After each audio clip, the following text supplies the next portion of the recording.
नमस्ते आप सभी को। मैं रीना ढिल्लो एक बार फिर से आपका अपने यूट्यूब चैनल हिंदी विषय श्रृंखला पर आपका स्वागत करती हूँ।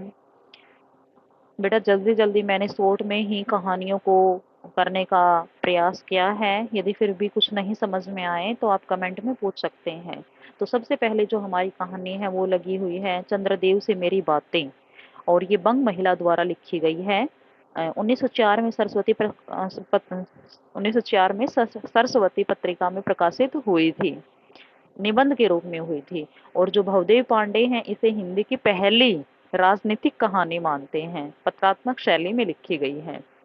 इसके पात्र हैं लेखिका और चंद्रदेव। लेखिका चंद्रदेव से बातें करती हैं कि आप आकर यहाँ ये देख सकते हैं, आपको यहाँ ये मिलेगा। आप अपनी जो, अगर इंद्रदेव आएंगे आपके देवताओं के देव, तो अपनी जो अमरावती नगरी है उसको भी भूल जाएंगे। कलकत्ता इतनी ज्यादा प्रोग्रेस कर चुका है, मतलब एक व्यंग्य किया गया है। अब है इन्हीं की दूसरी कहानी लगी हुई है दुलाई वाली, और ये बंग महिला या राजेंद्र बाला घोष के नाम से भी प्रसिद्ध है। दुलाई वाली 1907 में सरस्वती में प्रकाशित हुई थी। और इसके मुख्य पात्र हैं वंशीधर, नवल किशोर और जानकी।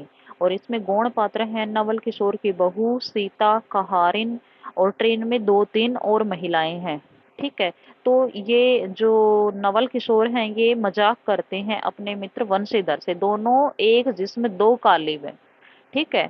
और जो वंशीधर की पत्नी है जानकी बाई, ये इससे थोड़ा सा चिढ़ती है, मतलब इन बहुत ज्यादा ये मजाक करते हैं, तो ये उतना मजाक पसंद नहीं करती हैं। वैसे इनका कोई द्वेष नहीं है, ईर्ष्या नहीं करती हैं, वैसे इनको पसंद नहीं है इतना ज्यादा बोलना, हंसी मजाक करना। तो जब ये ट्रेन में कहते हैं कि हम मिलेंगे तो तुम भी आ जाना, तो ये दोनों पति पत्नी जब ट्रेन में चढ़ते हैं तो इनको नवल किशोर उसकी बहू कहीं नहीं दिखाई देते हैं। परंतु जब इनसे वो बातें करते हैं रास्ते में, जो इनकी बहू है वो रो रही है, उसके पास बैठी अन्य और महिलाएं हैं, तो जो नवल किशोर है एक दुलाई ओढ़ करके, दुलाई मतलब एक पतली सी चादर होती है, रुई होती है जिसमें, रजाई भी नहीं कह सकते उसको हम, हल्की होती है बहुत, उसको ओढ़े बैठे रहते हैं। और अपने जो दोस्त है वंशीधर उसको देखते हैं, बाद में ठहाका लगा करके हंसते हैं।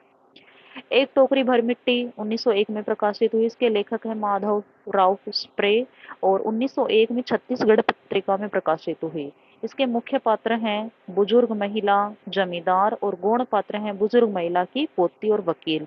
जो जमींदार हैं इससे अपनी जो इसकी झोपड़ी है वो गैर कानूनी तरीके से हड़प कर लेता है और इसको वहां से निकाल देता है।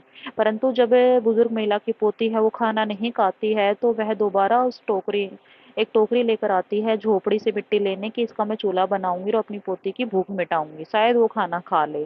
तो जमींदार से कहती है कि एक टोकरी मिट्टी मुझे उठवा दो, तो जमींदार से वो उठती ही नहीं है। तो तब वो कहती है कि जब तुम एक टोकरी मिट्टी का भार नहीं ढो सकते, नहीं संभाल सकते, तो इस झोपड़ी में तो हजारों टोकरियां हैं, उनका भार कैसे संभालोगे। तो इसकी आंखें खुल जाती हैं और ये एक अच्छा इंसान बन जाता है, और बुजुर्ग महिला को उसकी जो झोपड़ी वापस कर देता है। अगली कहानी हमारी राही। सुभद्रा कुमारी चौहान इसकी लेखिका है, और ये सीधे साधे चित्र कहानी संग्रह में संकलित है जो 1947 में प्रकाशित हुआ था। इसके पात्र हैं राही, अनीता, अनीता का पति व बेटा। ठीक है। कि ये जो राही है बहुत गरीब होती है और चोरी करती है अनाज की, 4-5 सेर अनाज की एक गठरी होती है उसकी चोरी करती है। पुलिस वाले उसको देख लेते, पकड़ के जेल में डाल देते हैं। और अनीता एक सत्याग्रही आंदोलन के में भाग लेने के कारण वहां जेल पहुंची है। तब वह कहती है कि देखो हम तो दिखावा करते हैं, हमारा देश के लिए बलिदान कोई बलिदान नहीं है, असली बलिदान तो राही कर रही है, इनको जन्म से ही चोरी की शिक्षा दी जाती है। अब है इनकी कहानी, अब है जो हिंदी कहानी में हमारी कहानी लगी हुई है ईदगाह। ये वीडियो ज़्यादा बड़ी हो जाएगी, इसलिए मैं इन 4 कहानियों के साथ इसको समाप्त करती हूँ। बाकी हम अगली वीडियो में पढ़ेंगे। धन्यवाद।